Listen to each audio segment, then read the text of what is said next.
Every year, 100,000 people disappear in Russia, and 25% are never found. That is roughly 25,000 people who simply vanish without a trace. Many people know of the stories of the National Forest in America. Just talked about the Appalachian Trail in my video last week. But the stories from the vast and unforgiving landscapes of Siberia aren't often covered online. This landscape swallows any trace of these people who have gone missing, leaving endless questions about what could have happened and where these people may have gone. And like most missing persons related stories and topics and tales, the numbers only tell part of the story. And while the Moscow region of Russia reports the highest number of missing persons, the Siberian regions of Irkutsk and Krasnoyarsk rank among the top 5. And in Siberia, when someone disappears, they face odds that would terrify even the most prepared survivors. So today's video is about the horrors of Siberia. There is so many rabbit holes of terrifying areas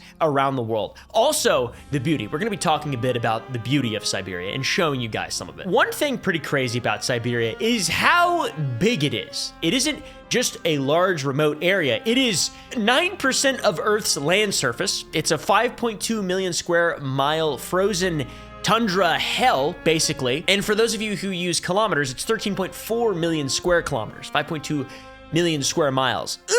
So you get the point. Siberia is gigantic. If it were its own country, it would be the second largest country in the world. But like Canada, there's only like 30, 40 million people, something like that. In Siberia, there's 36 million people there. That is 3 people per square kilometer. For comparison, even Mongolia has a similar population density. And Mongolia is very remote. Parts of northern Siberia have less than 1 person per square kilometer, which is not a lot of people per square kilometer, to be honest. To be clear, when we're talking about statistics, it's not like certain kilometers that are squared only have like a torso or a waist or a combination or a few limbs or anything like that. It's just numbers, percentages, you know, to help put it into perspective. Or maybe they are, I'm not sure. Maybe there could be a few torsos out there, something like that, I'm not sure. The point is, you could walk for a really long time and never see another human being. I'm talking long. Really, really, really long. The vast majority of Siberians cluster in cities that sprang up along the Trans-Siberian Railway in the south, this beautiful area. The rest of Siberia is wilderness. There are 10 million square kilometers of taiga, which is the world's largest contiguous forest. It is big, dude. It's so impressive. I did not know enough about Siberia, and now I'm like fired up about Siberia. I got a Siberian flag. I don't have a Siberian flag. I don't know what the that looks like, but Siberia also contains the most extensive peatlands in the world, which that might mean something to you. It means nothing to me. My dog's named Pete. Mountain ranges in Siberia create areas so remote that cities like Petropavlovsk and Kamchatka can't be reached by roads or railroad at all. How are they cities? I have no idea at that point. Siberia also holds the title of the coldest inhabited place on Earth. The towns of this name and Verkhoyansk, I don't know how to say, Oymyakon, I don't know how to say that. These towns complete for the pole of cold, where temperatures plunge to minus 67.8 degrees Celsius, which is 90 degrees below 0 Fahrenheit. Oh my gosh, it's cold as fuck. How are people even out there? How are people even out there in that cold? How about if I do this? I'm gonna be one of the suspects in the video. Hello. Yeah, you can come to my house. It's in the middle of the taiga in Siberia. No, I'm not gonna kill you. And in December of 2023, northeastern Siberia recorded a low of minus 73.7 degrees Celsius, aka 100.6 below 0 Fahrenheit. That is the coldest temperature in 40 fucking years, and my nipples are hard just thinking about it. Now you're probably thinking to yourself, at least it doesn't get hot. Hey bud. It does. Summer brings brutal extremes in Siberia as well. The temperature swing between winter and summer can exceed 100 degrees Celsius, making it the most extreme seasonal variation on the planet. Yakutsk was clawing its way to 100 degrees Fahrenheit in July 2011. That is unbelievable. So when someone goes missing in a Siberian winter, the window for survival isn't days, it's just hours. Medical examiners found that 5-year-old Liza Fomkina, discovered after 10 days lost near Moscow, died of hypothermia. In this case, she would have most likely survived if she had been found 1 day earlier. Her death led to the foundation of the Lisa Alert, which is essentially the Russian Amber Alert. It's a 24/7 alert system that conducts search and rescue missions for missing people, similar to our Amber Alert and Silver Alert for old folks. Lisa died near Moscow, which is the capital of Russia, and in Siberia, where temperatures drop far lower and rescue infrastructure is far worse. The window around Moscow shrinks to a terrifying sliver of time. There's a phrase that haunts volunteers that tells the whole story. They said, "This was Moscow, not somewhere in Siberia." And even where search and rescue efforts are at their best in Moscow, Russia, they're still inadequate. According to their quotes, there was no equipment, no experience. They just walked on the streets and yelled. So if Moscow is that bad, imagine Siberia. The response time alone for search and rescue teams to arrive at a missing person's last location may already mean the search for a body rather than a survivor. We've learned before in these videos that in wilderness survival, 3 days is the critical threshold for finding someone living. And after those 3 days, the probability of finding someone alive drops sharply. In Siberia's summer, the dense taiga forests confuse orientation and make land nav difficult. Look at this, it's almost alien looking. From June to September brings mushroom and berry foraging seasons in Siberia, and this time frame sees hundreds of people disappear into the woods, never to return. The math from Siberia's missing persons is absolutely brutal. If you take 100,000 annual disappearances and spread them across 13 million square kilometers and factor in temperatures that kill in hours, then add Soviet-era rescue infrastructure that's made for a different century, subtract visibility in forests that are so dense that even helicopters miss bodies lying in plain sight, and it paints a pretty grievous picture. This is a place where people's vanishing is a statistical certainty. If you get lost, you are almost guaranteed to not be found. And this definitely means that there are some bad people who have spent quite a bit of time in this area for more sinister and perhaps even unexplainable reasons to attribute to these disappearances throughout the years. For example, we know that serial killers, evil people will go to areas where they're not going to be found if they kill somebody. There is some wild and tragic stories, legends, and cases that have come out of Siberia. Take, for example, the case of Khamar daban. It is a case that investigators hate. There are multiple victims with conflicting testimony and a timeline that doesn't make any sense. It snaps under the idea of having common sense. On August 5th, 1993, 7 experienced hikers were descending the Khamar daban mountain near Lake Baikal after a successful trek. They had survived the worst night, which was the 4th of August, when freezing rain and high winds battered their exposed camp, and now in the late morning of August 5th, they'd eaten breakfast and begun their descent towards safety. And within minutes, 6 of them were dead. There were 7 in the group, and 6 of them were students from the Azimut Tourist Club from Petropavl, Kazakhstan. Their ages ranged from 15-year-old Timur Bapanov to 24-year-old Tatiana Filipenko. And a prestigious hiker led the student group, a woman by the name of Lyudmila Korovina. She was a 41-year-old hiking instructor who had spent years teaching wilderness survival and knew the Khamar daban range very well. She held the Master of Sports and Hiking title, which is the highest Soviet athletic classification. By the way, this is 1993, 2 years after, the Berlin Wall comes down and so on and so forth. So still those titles are very relevant at this time. In spite of Korovina's experience, she was not the only person to survive this disaster. Among the group was 17-year-old Valentina Valya Udachenko. She would be the only one to walk off that mountain in 1993. And their original planned path would have them meeting another group of hikers, including Natalia Korovina, Lyudmila's daughter. And when Natalia's mother initially didn't arrive, she wasn't worried, believing that the weather had simply delayed them a bit. After all, the wetness of the gear would add weight to each load of the hikers and, visibility and all that. But what Natalia at that time didn't know was that 6 bodies, including her mother, were lying on the mountainside, all dead. And at the same time, the group's sole survivor, Valya, had drifted far off course, either out of desperation or fear, or a combination of both of those things. And on August 10th, 1993, 5 days after the group had set out on the return journey, a group of kayakers near the foot of the Khamar daban mountain saw a lone girl covered in dried blood staring at them from the riverbank. That girl was Valya. And the story she tried to tell the kayakers was so horrifying that she couldn't compose herself enough to recall it for days afterwards. She went through so much trauma and was so distressed that she simply could not recount the events. And when she finally did, the story she told was something straight out of a horror movie. Shortly after breakfast, they began their trek back, and soon after, from the back of the line of hikers, a scream pierced the air of the mountainside. 23-year-old Alexander Christen was frothing at the mouth with blood pouring from his eyes and ears. Sasha collapsed to the ground, shaking uncontrollably before suddenly becoming motionless.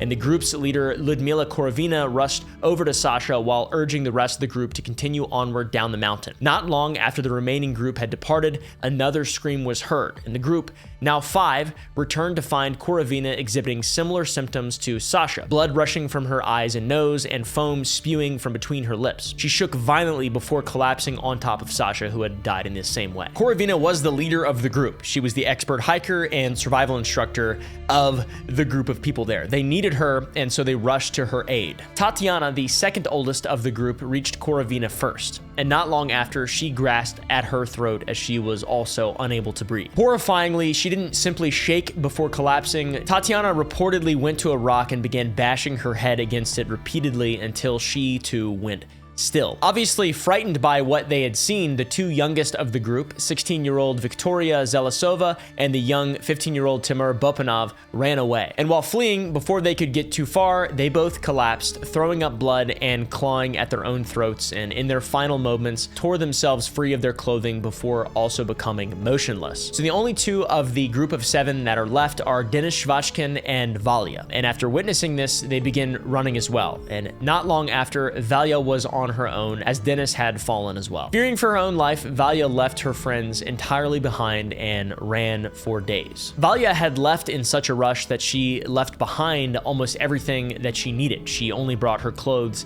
and tent, so she could do nothing but pitch a tent and sleep during the night. She obviously needed supplies, so the next day in the morning, she returned to the location of the bodies of her friends. Everyone was still laying where they had fallen, and Valya closed their eyes and recovered as many supplies as she could that she needed to survive. She followed power lines down the mountain over the next 4 days before being rescued by the kayakers we mentioned earlier, who treated her as best as they could and helped her to safety. And when the formal search for the fallen members of the party began on August 24th, 1993, following the extensive period where Valya was too distressed to recall what she'd been through, the bodies were recovered within 2 days. Alexei Levinsky, a rescuer who came across the scene from inside a search helicopter, recalled what he saw.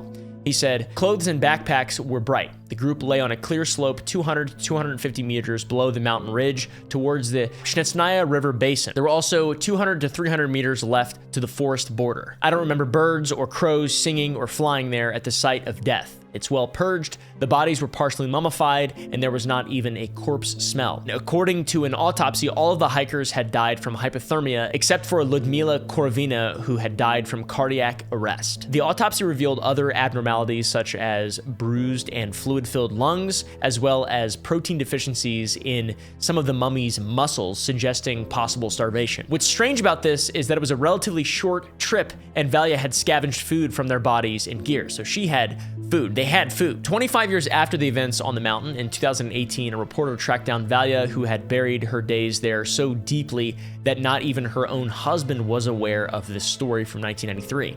And her 2018 account contradicted her 1993 testimony. She now denied that there was any blood. She said there were no screams. She also attributed the deaths to pulmonary edema and strongly defended Korovina against theories of negligence, which there were plenty, and cared for them even to the end.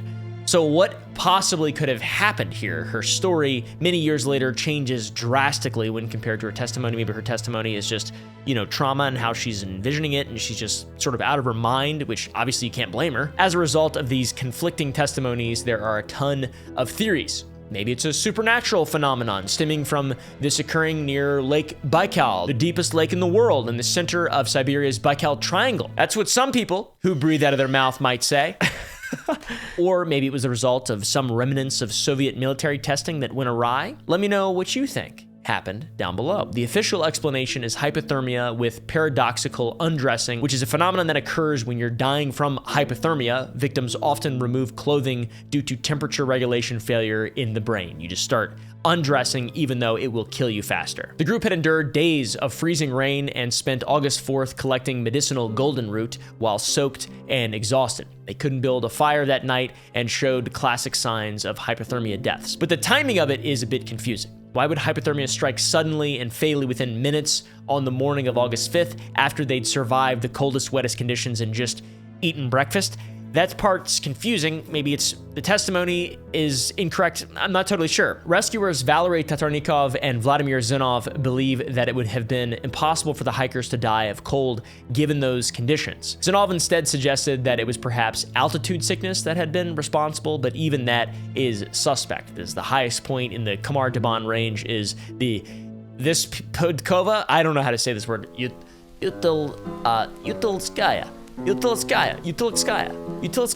Podkova. I don't know how to speak Russian or pronounce anything, so I apologize. But that's 2,396 meters or 7,861 feet, which is not really that high into altitude in which your air would be too thin, and that would cause altitude sickness. And for further clarification, this group hiked the Retranslator Peak at 2,301 meters, so still not quite that high. And altitude sickness most often occurs above or around 8,000 feet or 2,438 meters. One of the most disturbing theories suggests that the group was exposed to a Soviet nerve agent, and the symptoms that Udachenko initially described and reported make sense for that. There's frothing, foaming at the mouth, convulsions, bleeding from orifices like the eyes, ears, and nose, along with respiratory distress, cardiac arrest. These things seem to match the effects of nerve gas poisoning perfectly. As it turns out, a new nerve agent was being developed in the years leading up to the 1993 deaths of the hiking group. Novichok, also known as the newcomer, is a class of nerve agent that was first synthesized in 1989 and was being manufactured into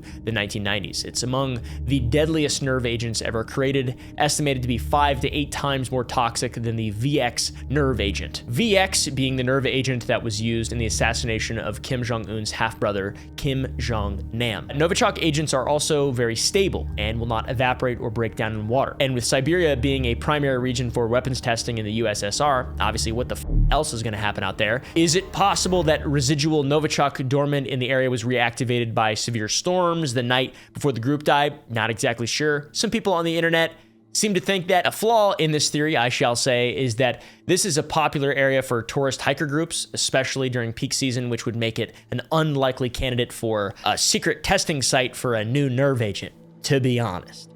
Another theory focuses on what they ate for breakfast. Korovina was a known forager who taught mushroom identification, maybe. And this leads into the negligence theories of maybe not her, but maybe another hiker picking a poisonous mushroom, thinking it's safe, and then mixing it in with their breakfasts, and everybody just dies from mushroom poisoning. And Valia may have escaped death by luckily not consuming any of the poisonous fungoid, either by chance or by intentionally avoiding mushrooms in her meal, because some people just don't like mushrooms. I'm a big mushroom guy. Press like for mushrooms. I should say most deaths from poisonous mushrooms are caused by amanitas, which have delayed symptoms that don't manifest until 6 to 24 hours after consumption. So it's very unlikely that you're just gonna die from a mushroom immediately. So the swift timeline from eating breakfast to the onset of symptoms is perplexing to say the least, especially with how quickly their deaths followed. Now, this story might sound like the Dyatlov Pass incident, which the internet is quite familiar with, and anyone familiar with that may be aware of the theories surrounding that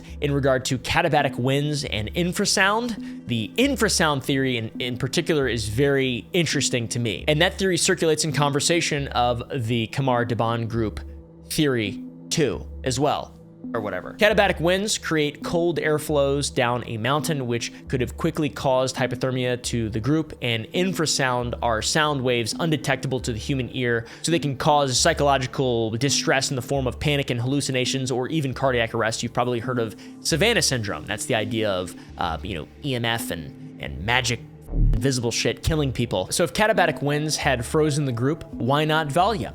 If infrasound caused Korovina's heart attack or Tatiana's hysteria leading to her bashing her own head on a rock, why not the rest of the group? No possible explanation fully explains everything. The story is unbelievable, and the ridge where they fell overlooks a body of water that births even further explanations of its own. Lake Baikal, which isn't just deep.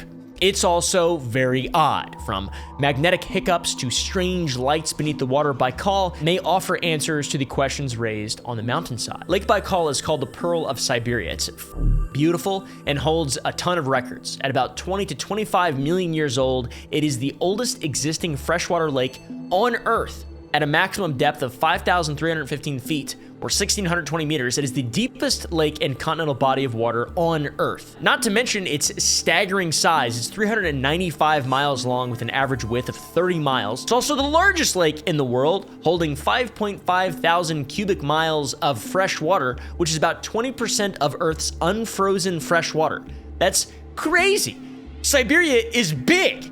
And this lake is big. What's up with Siberia? 20% of Earth's unfrozen fresh water. That's 100 cubic miles of water more than all of the Great Lakes combined. Its water clarity also offers some of the deepest visibility in the world. You can see 40 meters deep into the amazing clear water, allowing you to observe some of the most beautiful freshwater ecosystems, as well as it being home to 1,700 endemic species found nowhere else on Earth. It's magical, dude. I would want to go visit here after doing this video. It's also one of the strangest places on Earth. The folklore in the area goes back for centuries. Lake Baikal's indigenous peoples, primarily the Buryat and Evenk, view the lake as a living sentient being inhabited by powerful spirits, and they invoke the spirit of the lake for guidance and healing. The most famous spirit is Lusud Khan, which I'm absolutely saying all this totally incorrectly, but it's the water dragon. It's often described as a massive sturgeon with armor plates and a long snout, and it embodies the lake's power and unpredictability. In early Chinese chronicles mention gods of the lake and dragonfishes,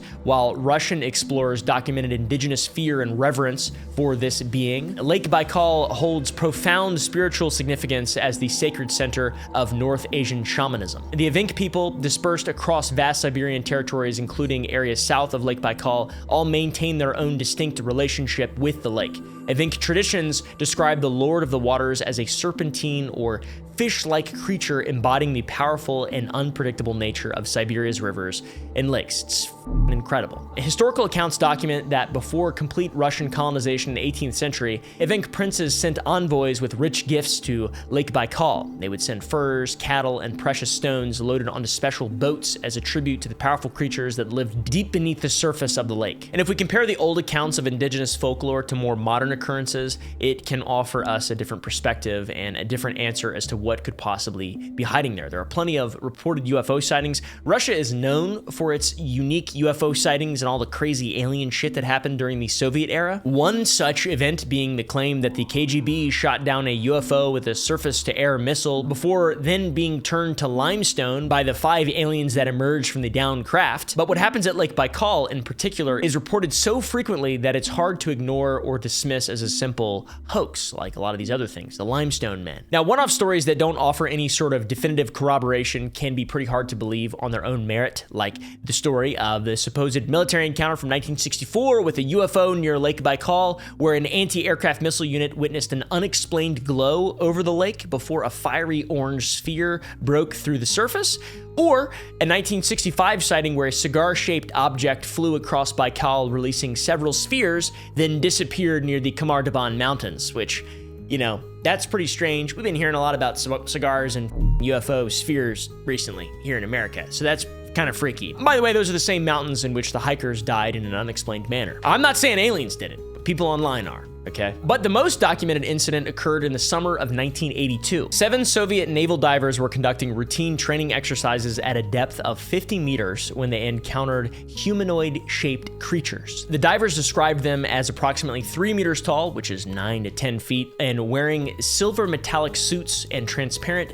spheres on their heads, like helmets, like aliens from Alien stuff. The helmets have also been described as resembling open umbrellas on the heads of these creatures, which became known as the Lake Baikal swimmers. Otherwise, they had no kind of equipment of any kind. They were just, you know, swimming around stylish as shit with their umbrella head clear things or whatever, I don't know. When this was reported to their commander, they were ordered back in the water to catch one of the swimmers. It didn't go well. Reportedly, after trying to capture a swimmer with a net, the entire group was launched out of the water by a magic invisible force. The men surfaced too quickly and were unable to properly decompress and required decompression chambers, but still, 3 of the 7 ended up dying from decompression sickness because they didn't have suitable chambers. Large hyperbaric chambers can hold 7 or more people, but it said they were using smaller models and cramming the men in. If we're, you know, suspending disbelief and taking the story at just magical face swimmer value, I'm not really sure. A retelling of the story from the Black Vault claims that the surviving men still became invalids following their encounter, insinuating the magical blast remove their testicles. Or maybe it was the rapid decompression, or yeah, I don't know, the force blast. I'm not exactly sure what happened, but they became invalids, which is sad as f. Another story revealed in a declassified CIA document compiling UFO media reports in Russia details an encounter from September 30th, 1989, where Soviet pilots witnessed a flying disc with 5 beams of light emanating from it, and when they changed course to approach it, they were blasted by a ray of light. Reportedly, it left the pilots invalids as well, with rapidly deteriorating health and cancer that proved fatal months later, described as injury to the organism as a result of radiation from an unidentified flying object. Are you kidding me? Injury to the organism?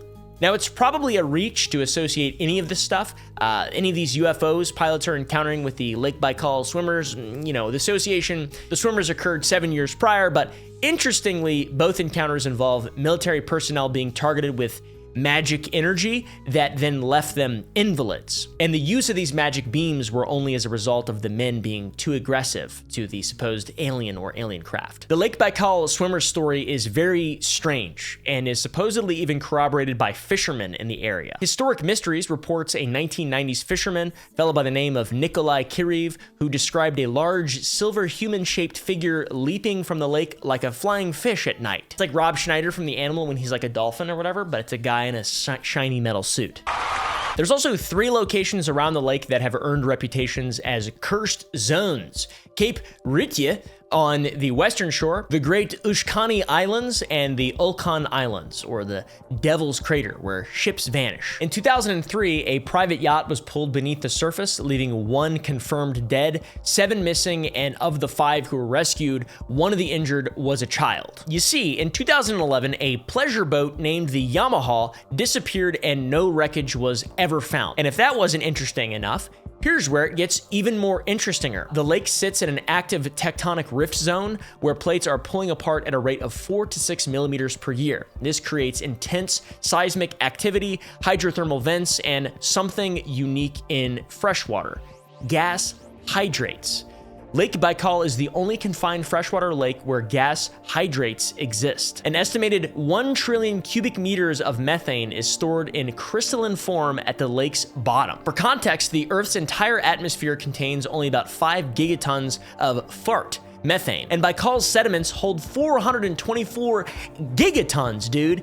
Huh? What the fuck? I bet that lake stinks. And as you can imagine, with all the seismic shifts and earthquakes and tectonic shifts disturbing these deposits, methane just erupts. In 1912, a massive methane eruption following a strong earthquake killed countless water organisms in South Baikal. Injury to the organism on a mass scale. And since 2020, scientists have been recording large bubble formations that release with what they describe as a strong, explosive roar, which is also how I describe my releasing of strong large bubble formations. I f***ed it up. Anyways, these eruptions can overturn ships. It's also one of the theories proposed to explain ships that vanish in the Bermuda Triangle. Just a big gas, you know, you're gone. So that's scary. And also, methane eruptions can create warm water columns that rise and swirl, and gas release can create luminescent effects underwater. You could potentially attribute some of the visual phenomena of Lake Baikal and the rest of the world to this type of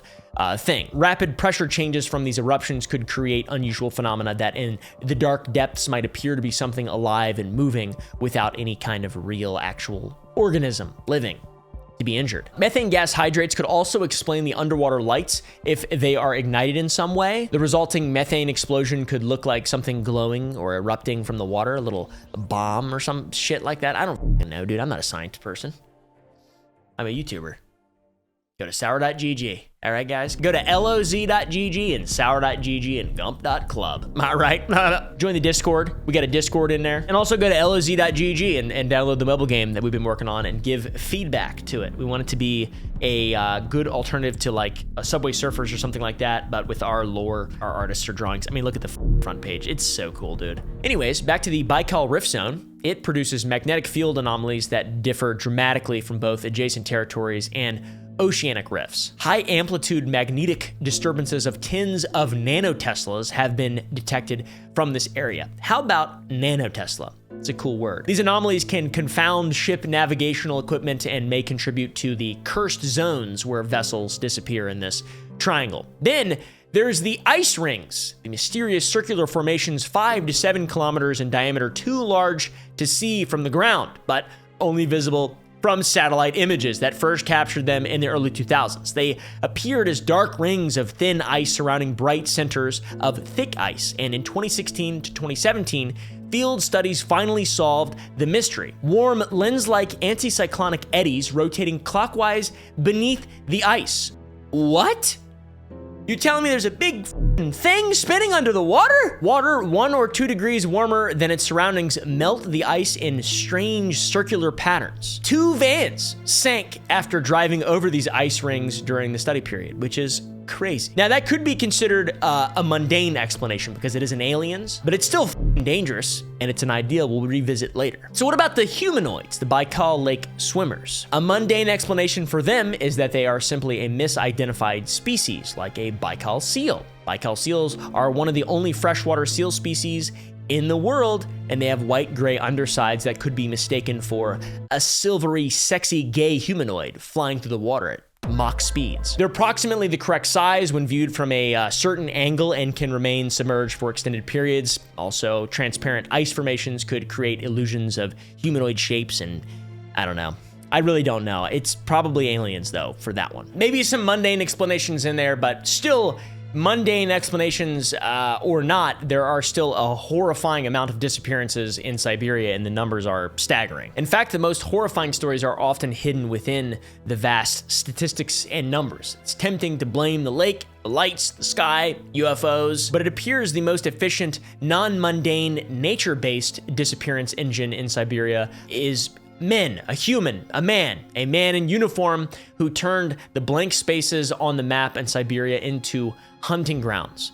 When women started disappearing in the Siberian city of Angarsk in the 1990s, no one suspected the killer wore a police uniform and drove a patrol car. His name was Mikhail Popkov, and for nearly 20 years, he was Russia's most prolific serial killer, hiding in plain sight. Mikhail Viktorovich Popkov was born on March 7, 1964 in Norilsk. He moved to Angarsk as a child, and Angarsk is a city of over 200,000 people, 2,600 miles east of Moscow in the Irkutsk region of Siberia. He joined the police force where he believed he was a good cop. He said, "I was in the service, and the police having positive feedback on my work." He was married to Elena, who also worked for the police department, and they had a daughter, Ekaterina, I don't know if that's a name, who adored her father. And he also considered himself a good husband and father, even though he his victims as well. Nobody suspected the monster for years, and he effectively led a double life that fooled everyone around him. From 1992 to 2011, across nearly 2 decades, Popkov murdered over 80 women and girls between the ages of 16 and 40,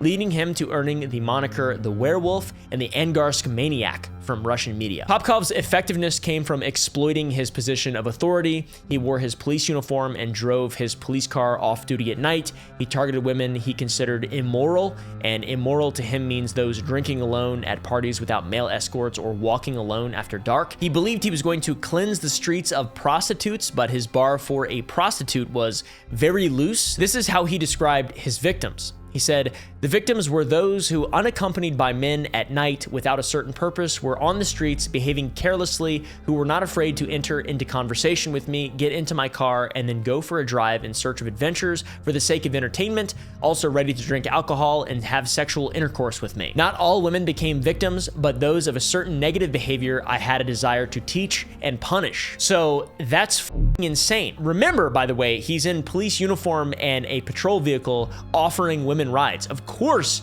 they're going to engage in conversation and trust him immediately because he is the literal representation of safety, or supposed to be, I guess. Instead, if they accepted his offer to get into his vehicle, they were considered a possible prostitute and were killed for trusting him. He drove the women to remote locations, a forest, a wooded area, roadside, or a cemetery, and forced them to undress before killing them with axes, hammers, knives, screwdrivers, screwdrivers, baseball bats, and more. He never used a gun, and his weapons were often stolen from the police's store of confiscated arms. He also extensively mutilated their bodies, with them having over 100 knife wounds in some cases. Then after all this, he drove home to his family as if nothing happened. One victim was even a teacher at his own daughter's music school. He dumped the teacher's body in the woods alongside another victim, which those bodies were later found, but he wasn't worried. In fact, he even gave his daughter money for the school's funeral collection. Popkov even committed some murders while on duty and participated in investigation teams at his own crime scenes. He investigated himself. In one incident, he left his police badge at a scene,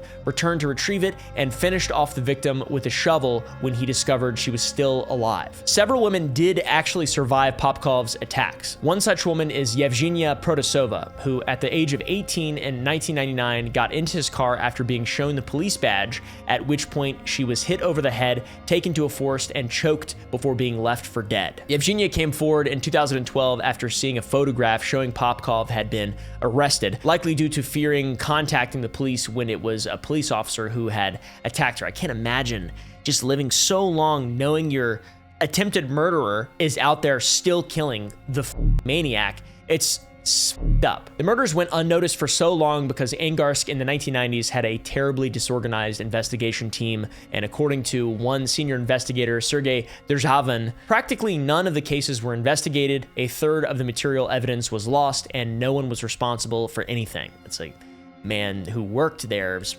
response and thoughts of that whole situation, which is terribly sad. And pressure to solve the case started to mount when an article about a serial killer in Angarsk was published in 2002, but it would still be 10 years before Popkov was caught. Sperm samples gathered from victims were found to match, linking all of them to one killer, but Popkov wasn't in the system, having left the force in 1998. A breakthrough in the case came when investigators noticed commonalities among the crime scenes that may have been initially dismissed. For example, tire tracks from off-road vehicles commonly used by authorities were present, and this may have been brushed off for years with the come and go of authorities at crime scenes. They may have assumed that, it was just the investigators and police present for the investigation who made these marks, not the actual killer. It is a really, f***ed up way to be kind of invisible for a while. Then once this new angle for approaching the investigation was considered, past victim testimony became relevant again, and one of the few victims of Popkov that had survived claimed a police officer was responsible, but her claims were dismissed as being confused from her head injuries, which is sad. Then in 2012, authorities conducted mass DNA testing of 3,500 current and former police officers in the Irkutsk region who drove vehicles matching the crime scene tracks, and the pool of suspects was narrowed down to 589 people, including Popkov. Popkov was summoned for an interview and interrogation in March 2012, during which he was also asked to provide a saliva sample for DNA analysis, and the analysis confirmed that Mikhail Popkov was in fact the werewolf, or the Angarsk maniac. Mikhail was then arrested, and his reaction to the DNA link between himself and his victims was one of surprise. He said, "I was born in another century. Now there are such modern technologies, methods, but not earlier. If we have not got to that level of genetic examination, then I would not be sitting in front of you." He's really surprised that DNA evidence linked him to all the murders that he committed. Also, while guilty of murder, the extent of his killings still wasn't fully known. Popkov was convicted of 22 murders and 2 attempted murders from 1994 to 2000. He received life imprisonment in 2015 from those murders that he was linked to. Then in 2017, while already in prison, he confessed to 59 additional murders. You think he might be like one of those guys where they just start confessing to shit because they get McDonald's or whatever, because they can close cold cases. That's happened before. But his trial began in January of 2018, and by December 10th, 2018, he was convicted of 56 of those murders. 3 couldn't be proven due to insufficient evidence. He received a second life sentence, which is very rare in Russia. I know in America, people are always getting a ton of life sentences. He was stripped of his police rank and pension and was given 10 more years in prison after being connected to 3 more murders in 2023. He surpassed Andrei Chikatilo, the butcher of Rostov, who killed 52, and Alexander Pekushkin, the chessboard killer who murdered 48 people. I didn't realize there were so many prolific murderers in Russian history. Popkov is the most prolific serial killer in Russian history. And his motive was the claim that he wanted to cleanse the streets and act as a cleaner targeting immoral women. So why did this happen? Well, it's believed the trigger to this that set him on this path happened in 1992. After hosting people in his home, 2 used condoms were discovered in his trash can, which he believed meant his wife had been guilty of infidelity. And this was an imagined betrayal that he would far surpass over the nearly 2 decades of and murder. Psychiatrists diagnosed him with pathological attraction to killing people and homicidal mania with sadistic elements, but he was ruled legally sane somehow. He derived pleasure from the murders. He felt relaxed and uplifted and slept and ate better after the killings. His daughter Ekaterina initially refused to believe her father was the monster he'd been depicted as. She said, "I do not believe any of this. I always felt myself as a daddy's girl. For 25 years, we were together hand in hand. We walked, rode bikes, went to the shops, and he met me from school. We both collect model cars, and so we have the same hobby. I wanted to be a criminologist, so I read a book with tips of how investigators catch serial killers, and there were also basic classifications about murderers. Daddy doesn't fit any of these classifications. He doesn't look like some maniac." So, that all aside, supernatural forces, government conspiracies, or paranormal phenomena didn't take the women who vanished in Angarsk. A police officer sworn to protect them did, and his badge and uniform turned into weapons enabled his crimes for years. He wasn't a mythical monster hiding in the shadows, known only from spoken word legends passed down from generation to generation. He was a dude, popular at work, funny, his daughter loved him, and he was a massive piece of shit. In early March 2004, the French-Finnish wilderness guide Dominic Arduin departed from Cape Arcticeski, or the Arctic Cape, which is what I will call it, located on the Severnaya Zemlya archipelago.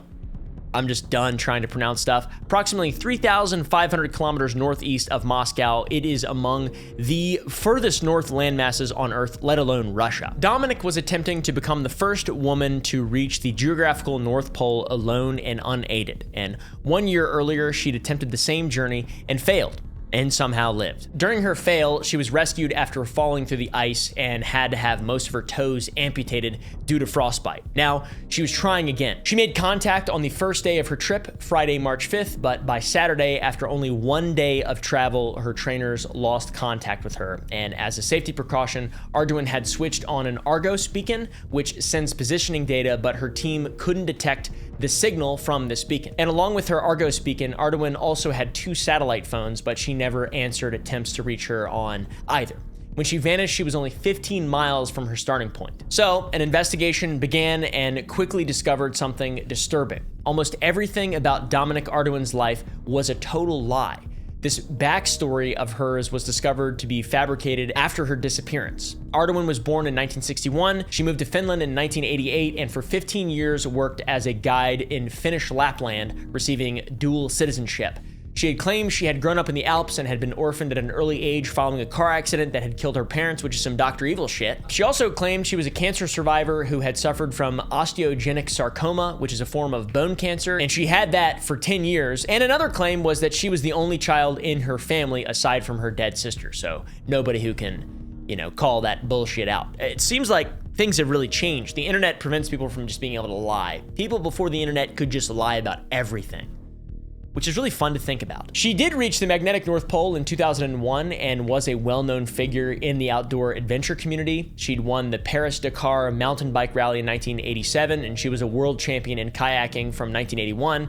And her team finished first in the 2000 raid Gaulois, I don't know how to say that word, in the Himalayas, which is an extreme adventure race. However, journalist Sven Pajoki developed an interest in Arduin's life and decided to travel to France to learn more about her early years. Pajoki met up with Arduin's uncle, who had a very different view on Arduin's past than what she had been telling. According to her uncle, Arduin may have faked her disappearance to escape debt and start a new life, Arduin's uncle dismissed many of her adventures and accomplishments, her cancer survivor story, and shifted the timeline of her parents' death as well. She was born and grew up in Paris, she never had cancer, and her sister never died. In fact, she had hidden the existence of her brother and very alive sister. Her father died when she was 19 years old, and her mother a couple years later. So she's You're just totally full of shit, it seems like. So these details make the details of her expedition to the geographic North Pole seem strange upon re-examination. She departed with enough food for 17 days.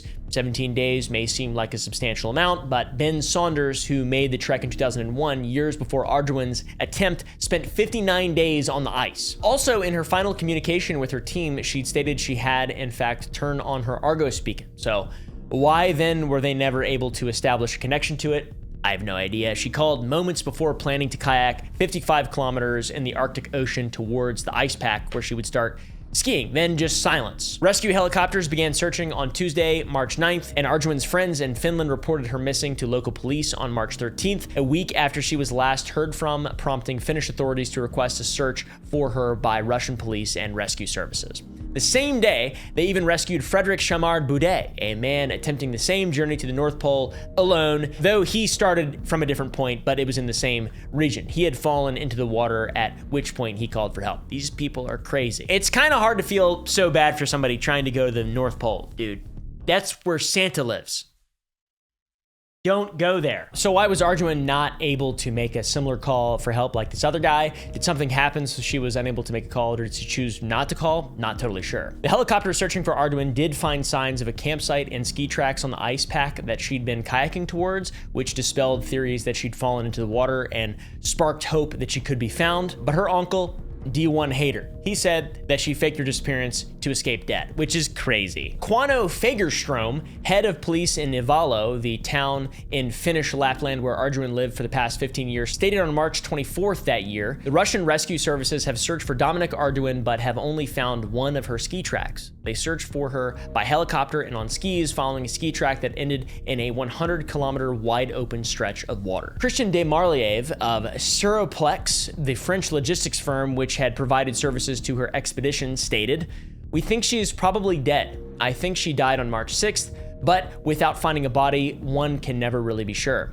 Some of Arduin's friends started a private collection to get funds to restart the hunt for her, but they were far from the $61,000 needed for the operation. And for the duration that searches were going for Arduin, no trace was ever found beyond those. Sven Pajoki, the Finnish journalist who had spoken with the uncle who revealed the extensive lies Arduin had told about her past, would go on to write a book about the case titled Dominic Arduin, The Adventurer's Secrets. I can't speak that language. The book quite literally questioned whether or not she had actually died.